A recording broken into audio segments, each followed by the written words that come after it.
Selamat malam pemirsa, berulangnya praktik korupsi di tubuh Mahkamah Agung menguatkan fakta bahwa mafia peradilan ini sudah kronis. Pada tahun 2025 terjadi kasus korupsi yang mengakibatkan munculnya aksi mafia peradilan.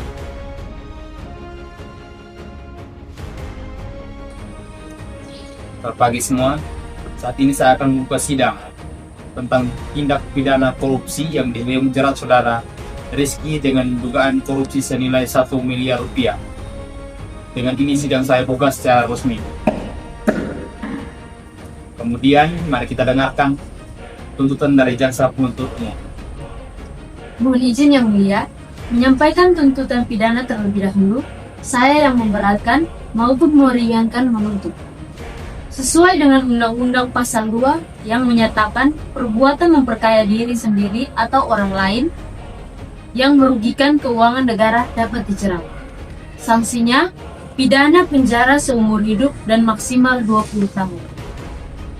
Pasal 3 yang menyatakan perbuatan penyalahgunaan wewenang untuk memperkaya diri sendiri atau orang lain dapat dijerat. Sanksinya, pidana penjara minimal 1 tahun dan maksimal 20 tahun serta denda. Maka dari itu, terdakwa dijatuhi hukuman 20 tahun penjara.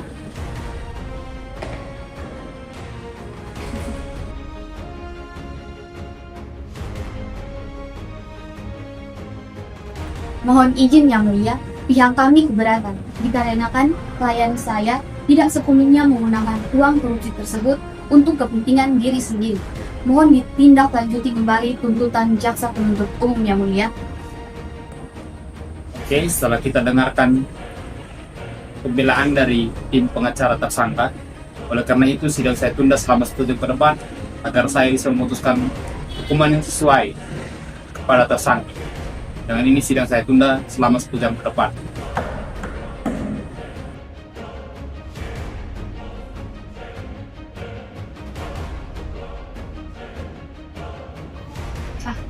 Ini ada sedikit uang makan, nanti dulu sama Pak. Alhamdulillah, pasti nanti luluskan.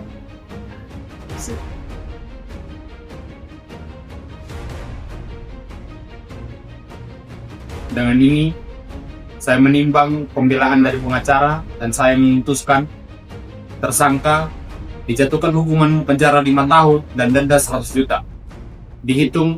Hukuman penjara dihitung sejak pertama kali tersangka ditahan. Sidang ditutup. Pertama, kayaknya putusan tadi itu tidak betul. Kok dia sendiri udah banyak tuh? Oh, ini mau kemana lah? Kita punya hutang juga kadang-kadang butuh uang kan. Sembarang omong teman, omong tidak setempat tersang. Kalau biasa, cuma ada sah. Ini ada bahasa putusan tuntutan hukum yang tadi. Memang terdengar berat, tapi sangat sebanding dengan kasus. Ayo, teman-teman, itu sudah timbal. Kalau dia korupsi juga sampai sebanding yang lain.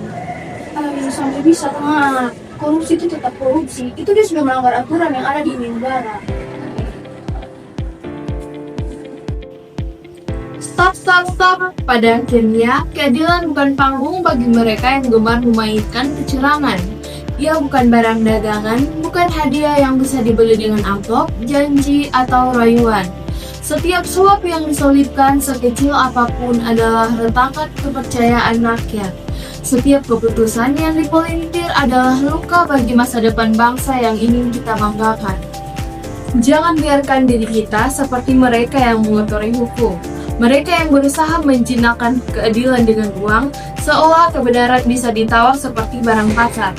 Ingatlah, keadilan sejati tumbuh dari keberanian yang menolak kegelapan, dari keteguhan hati berkata tidak pada setiap praktik yang busuk hendak menyeret hukum ke dasar. Tugas kita mungkin sederhana, namun sesungguhnya sangat mulia, menjaga agar hukum tetap tegak, jernih, dan tidak tergoyahkan. Hentikan mafia peradilan, hentikan suap, hentikan seluruh godaan yang merusak nurani. Sebagai negara hukum hanya akan hidup jika warga negaranya memiliki kejujuran dan menolak menjadi bagian dari kerusakan. Sebagai masyarakat Indonesia, kita harus hidup berdasarkan prinsip-prinsip negara hukum. Supremasi hukum tidak lahir dari pasal-pasal, tetapi dari keberanian kita menolak segala bentuk pemberian keadilan.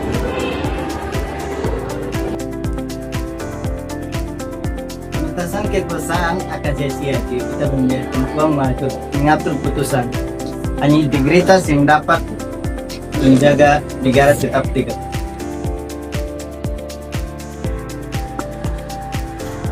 Hak asasi manusia bukan sekedar slogan. Ia hidup saat hukum ditegakkan jujur, tanpa suap, dan tanpa negosiasi.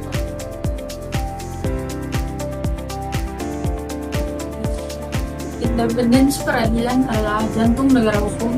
Setiap suap yang diterima adalah daftar yang hilang dari keadilan. Transparansi dan akuntabilitas bukan tuntutan bagi pemerintah saja, tetapi bagi seluruh warga, karena masa depan bangsa dibangun di atas kejujuran, bukan manipulasi.